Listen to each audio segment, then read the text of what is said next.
Hi everyone, Assalamu alaikum. Welcome back to Ruwa's vlog. I hope you are all doing great.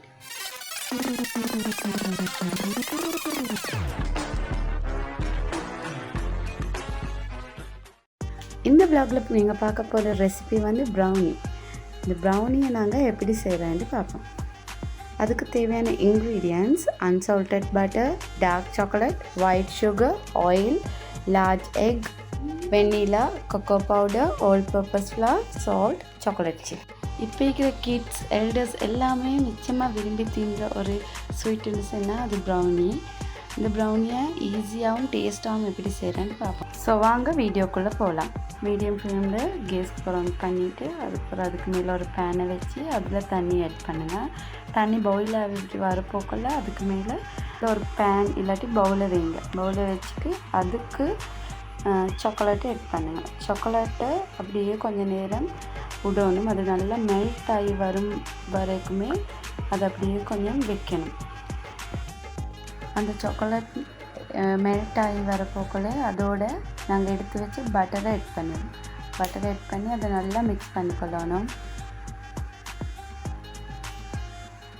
பட்டரும் சாக்லேட்டும் இந்த பதத்தில் இருக்கணும்.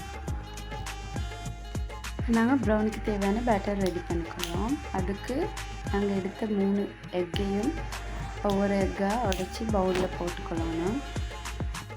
அந்த 3 எக்கையும் நல்லா அடித்து எடுத்துக்கொள்ளணும். அதோட நாங்கள் எடுத்த சுகரையும் அப்படியே ஆட் பண்ணணும். சுகரை ஆட் பண்ணி அது நல்லா மிக்ஸ் ஆகும் வரைக்கும் நல்லா அதை கொஞ்சம் நல்லா அடித்து எடுத்துக்கொண்டு அதோட நாங்கள் செஞ்சு வச்ச சாக்லேட்டை அதுக்கு மிக்ஸ் பண்ணி அதையும் நல்லா ஃபுல்லாக எல்லாம் போட்டு நல்லா மிக்ஸ் பண்ணி எடுக்கணும். நல்லா மிக்ஸ் பண்ணிவிட்டு அதோட நாங்கள் எடுத்து வச்ச ஆயிலை அதோடு ஆட் பண்ணி அதையும் நல்லா மிக்ஸ் பண்ணிக்கொள்ளணும். அதோட வெண்ணிலா ஒரு டீஸ்பூனையும் ஆட் பண்ணணும். ஆஃப்டர் அதோடு நாங்கள் எடுத்து வச்ச ஆல் பர்பஸ் ஃப்ளவர் அதோடு ஆட் பண்ணி அதுவும் கொக்கோ பவுடரையும் கொஞ்சம் சலிச்சிட்டு அதையும் ஆட் பண்ணி அதையும் நல்லா ஃபுல்லாக மிக்ஸ் பண்ணி எடுத்துக்கொள்ளணும். எல்லாம் சேர்த்து ஃபுல்லாக லம்ப்ஸ் இல்லாமல் நல்லா மிக்ஸ் பண்ணி எடுக்கணும். அவனை நாங்கள் 175 செல்சியஸில் 27 to 28 மினிட்ஸ் ப்ரீ ஹீட் பண்ணி வச்சுக்கொண்டு அதுக்கப்புறம் நாங்கள் செஞ்ச பேட்டரை அப்படியே ஒரு பேனுக்கு போட்டு அதை அவனில் போட தண்ணிக்குது.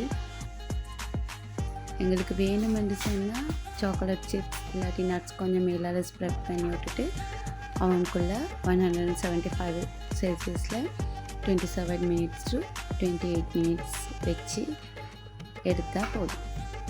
நாங்கள் வீட்டிலே செய்யக்கூடிய ஈஸியான டேஸ்டான brownie ready. If you loved this recipe, don't forget to like, share and subscribe to Ruwa's vlog. Thank you so much for watching. Until next time, keep baking, keep smiling, and I will see you in the next video. Stay safe all.